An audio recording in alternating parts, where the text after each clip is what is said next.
zone. Yeah. Based sa UNCLOS, ang ato nga teritoryo, it extends from our baseline 12 nautical miles. Then beyond that, magdagdag ka sang 200 nautical miles. That is international waters. Pero everything underneath is the mineral oil aton based na sa international law. Ang gina-point ni ta na ang pag group beyond our 200 nautical miles. Tama siya sa sukat. Pero sa iyang argumento is wrong. Kaya nga may ara kita continuous occupation sa Pag-asa Island since the 60s and 70s. More than 50 years. So, kung amo nang iyang argumento, buot niya sing ganon, ang Guam and Hawaii is not part of America. That is under international law.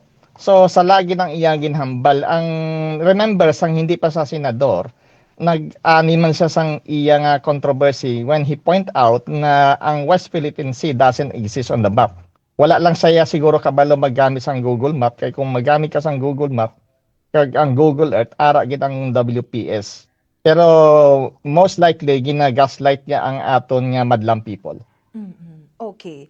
So, ang butsilingon sina Sir Denmark nagkulo gid ang imo nga dugo, pero para sa kabombo naton nga nagapamati, gaano ka importante ang Kalayaan Group of Islands para sa mga Filipino? Importante na bumbumera. First, food security, damo da isda. Second, ang energy security. Ara da sa West Philippine Sea ang malampaya gas reserve. Ara da ang reedbank na hasta subong, hindi kita kadrill kay ginakontra sa China. Okay. Third, ang aton trade. 1/3 ng trade ng mundo dira gagi sa West Philippine Sea. If ever China gains total control, sinadako ina ang aton problema. Okay, so may I know, Sir Denmark, gina-try na gani nila claim ang West Philippines, apisar nga may ara na sang arbitral ruling, nga hilabtan pagidilang Kalayaan Group of Islands, Sir Denmark? Ang potential oil deposit na dako gid based dito sa data na nakuha nila kay isang, I think last month lang bombomera nag-announce si President Marcos na dira sa West Philippine Sea naka-recover kita almost 90 billion cubic feet ng gas. So dako ang potential sa energy security sa Pilipinas. Kaya kung maubos ang malampaya natural gas reserve, ang Pilipinas mapilitan mag-import sa another 40% sang electric requirements sang Luzon. So dako madula sa aton. So more on mangin apektado ang Luzon sini if ever nga maklaim sang China ang Kalayaan Group of Islands, Sir Denmark. Hindi lang Luzon sa energy. Yes, sa Luzon, pero sa security, lalo sa food security and national security, apektadong whole Philippines. So, very uncalled for ang ginhambal ni Senator Marcoleta, maski hindi mo paglipatan bombomera, maski ang minority house floor leader na si Libanan is pro-China. Damos ang ato nga politiko. So, tandaan naton, pag abot sa eleksyon, tani ang ating mga botante mag-isip, hindi lang sa pagsaot sa isa ka politiko o pagbayad sa 500 pesos, iboto nila, tanaw nila ang stand nila sa foreign policy, especially pag abot sa China. I'm not saying na we will go to war over the West Philippine Sea, pero pag i-invade tayo ng China, should not keep quiet. We're actually at war na bombomira, hindi na nato na-realize na pag abot sa cyberspace, damo gid ang misinformation na amon ang gusto sa China kay balaan sa China pag abot sa public opinion dira sa Pilipinas, hindi gid sila magdaog kay ang majority of the Filipinos ay against sa ginahimo sang government of China. Okay. So grabe. Pero Sir Denmark, may ara ka sang naibaluan kung ano ba ang ginabasihan sang China nga gusto pa nila kwaon ining Kalayaan Group of Island kay amo na curious gid ako sa kung ano ang interest nga aside dito sa ginmensionar mo nga nga grabe ang resources nga makuha nila if ever nga mapasaila ano ang imo nga ginalantaw nga ila ginapanghawakan if ever, Sir Denmark, ha? Kung ano ang rason sa Pilipinas, the same man ang reason nila. Pero amo ni ang the funny thing. Ang China is a signatory sang UNCLOS. Ang Amerika hindi. Ang Amerika gusto niya i-impose ang UNCLOS. Ang China gusto niya i-violate. So, very weird ang ano.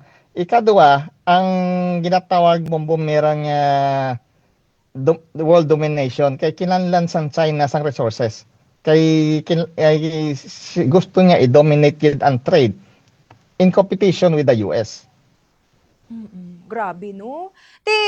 May nagkapamangkot, Sir Denmark, especially sa issue natin sa West Philippine Sea, kag diri sa Kalayaan Group of Island naman, tido sa mga nagligad man nga mga tinuig, grabe gid ang mga mabalitaan naton nga mga pagpangharas. Wala nagabato ang mga Pilipino, Sir Denmark, like more on diplomacy ang ilang ang ginahimo, kag more on ano siya ba, like maximum tolerance, Sir Denmark? Ang problema, Bombomera, ang gina-impose ng China subong is gray zone tactic. May problema man kita. Remember, always kinahambal sa mga pro-Duterte, pro-China bloggers, and even yung mga tao, nga ang US is always yung troublemaker. But going back to history, prior sa 1992, ang Chinese Navy wala man sa WPS. Kaya ay tungod sang presence sang US naval base dira sa Subic sa Luzon. Pero after sa 1992 sang ginpalayas sang Philippine Senate ang base militar, dira lang appear ang Chinese Navy for the first time in 1995. Ambot lang kung nabata ka na sa do. Dira nag-start ang occupation, that is 31 years ago. Every Philippine president from Cory Aquino, from Ferdinand Marcos Sr., hasta sa present, palain-lain ang policy. Remember, sang 1992, ginsipa sang Senate by one vote during the time of President Cory, pero President Cory was for the bases. Nang 1999, na-realize siguro ni President Erap ang kanyang kalokohan. He was a senator back then. Isa sa pumirma to kick out the US bases. During his administration, diyan nilagay ang BRP Sierra Madre to stake our claim sa Ayungin Shoal. Pag-abot naman ni President GMA, she allowed China, Vietnam to do a survey sa South China Sea which was declared unconstitutional ng ating Supreme Court noong 2023. Too late, nakita ng China ang laman. Pag-abot naman ni President Aquino, naging confrontational because of what happened sa Scarborough Shoal, ginagaw sa China during that time. Pag-abot naman ni President Duterte, the worst, hambal niya is just a piece of paper. So, dito nag-appease kita sa China that sang time ni President Duterte, ano ginhimo sa China? Reclamation man Japon, ginabombahan ng ating Coast Guard. Pero hambal ni President Duterte, I'm declaring a separation militarily and economically from the US. Pag-abot naman ni President Marcos, his first state visit to appease China, he got nothing. Amo nagbalik naman kita sa Amerikas. But for the last 31 years, ang China isa lang. Very consistent sila to occupy the whole feature. So amo nang problema sa aton. Alright. So sa imo nga lantaw, Sir Denmark, ano dapat himuon sang current administration o kag at the same time sa palabuton man nga mga administrasyon in order for this nga kumbaga, Sir Denmark, dumiyara ng bala somehow sang temporary nga solusyon. Okay? Grabe, matakan ka na lang gid nga mamamati, Sir Denmark, kung ginabuli o ginaharas sang China Coast Guard ang mga fishermen naton dito, especially sa West Philippine Sea. First and foremost, Bumbumera, let me remind the voters, stop voting the same person na balaan niyo pro-China. Ikadua, dapat ang Philippine government will continue yung presence sa aton nga Coast Guard, Navy, and even the BFAR dira sa West Philippine Sea. Hindi na nato mapalayas ang China dira sa West Philippine Sea. Ara na ina. The most you can do, siguro, worst comes to worst, you go to war. But that is the last resort para maagaw mo. Pero since ara na ina, continuous presence, kaya kung hindi ka magpatrolya dira sa West Philippine Sea, ang China will continue its occupation.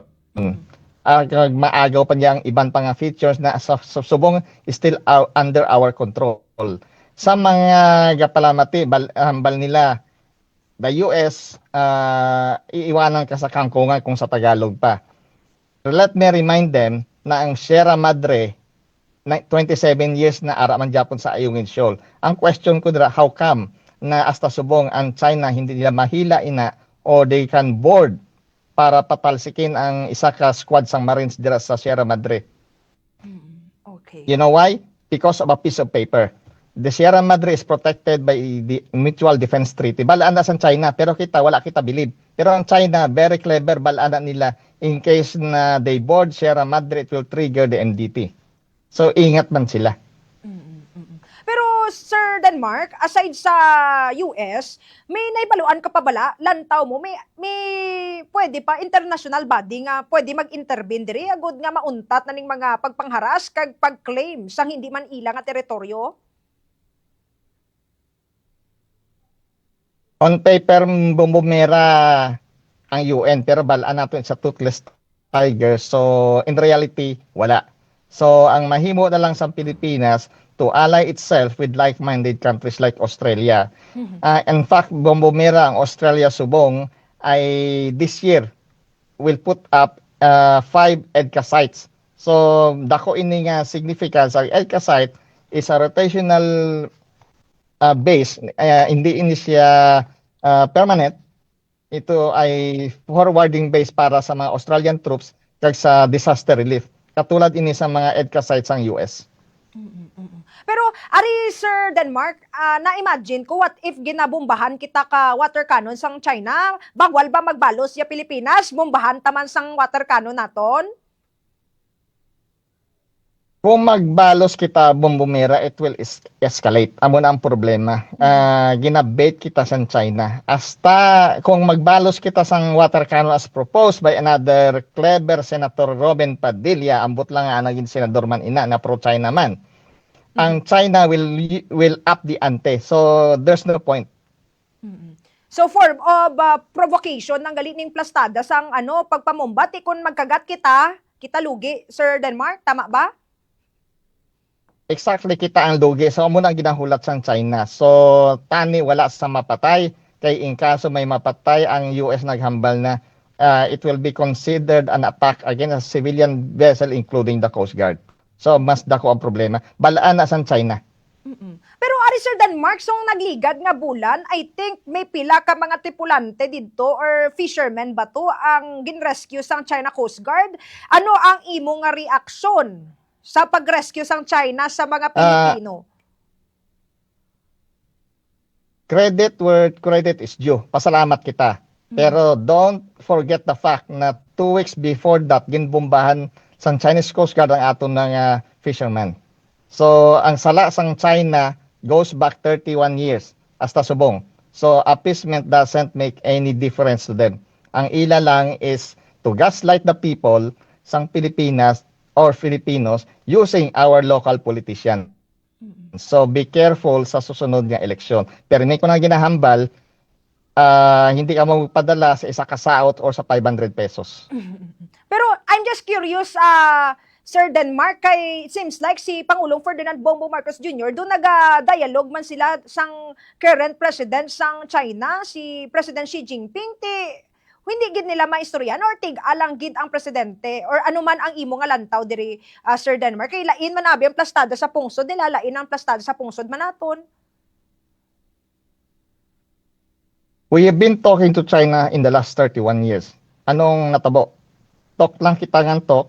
We keep losing features in the WPS. So, ang pinaka ang pinaka point kina dapat continuous presence. Kaya remember, there was a talk among defense circle during the last administration nga pinagbawalan sang last administration na magpatrolya outside of our territorial waters ang aton nga Coast Guard Navy. And in fact, wala ka man sa nakita nga media on board during the last administration. Only this administration showed to the world anong kakatabo dira sa West Philippines. Kay bombomera sa Chinese culture, hindi na sila gusto mapahuya sa in front of the world stage. Amo na galit sila sa ginahimo sang Philippine Coast Guard subong nga ginapakita sa world media ang kakatabo dira sa West Philippine Sea. Kag lalo sila nagalit sang kay Commodore Tariela sang ginhimo niya caricature si President C. All right. So, Sir Denmark, para ma-address ining nasambit nga issue, ano supposed to be ang dapat himuon man sa mga kapwa senador ni Senator Marcoleta? Kag syempre, ano man dapat himuon ni Senator Marcoleta base sa iyang remarks? Dapat sila maayo gani bombomera na pamangkot mo ina. Pag abot dira sa local sa mga madlang people, especially the last administration and even now, kadasig sa ila mag-red tag. So di na si Ka Eric, dapat i-red tag niya si Senator Marcoleta because he's defending a communist country. So how come a senator of the Philippines is defending a communist country and a potential enemy in the future? I'm not saying na we go to war, pero we cannot match China man to man, ship per ship. What we can do is correct information sa ating population. Ang pinaka-kaaway natin sa ngayon, bombomera, is ourselves. Yung belief na ay nga pala wala tayong magawa sa China, it's becoming normal.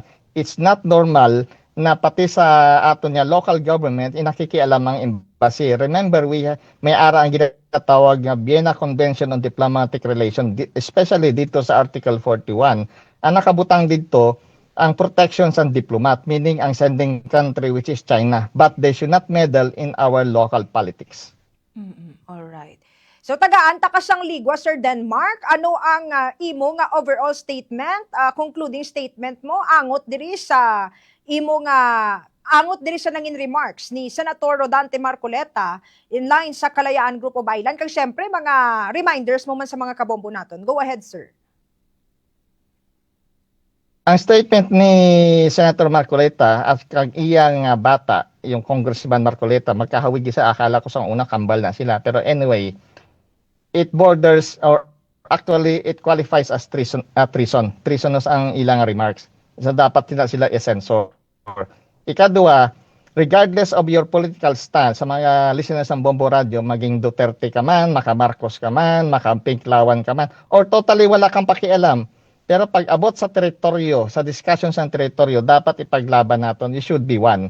Kaya kung watak-watak kita, and China will just win using our local politicians.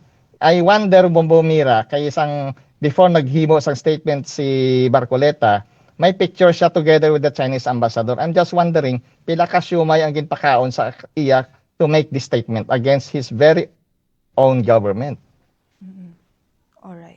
Alright, padamugid nga salamat, Sir Denmark, sa ginhatag mo nga tion, halong kadira permente, kag mayong hapon sa imo. Mayong hapon.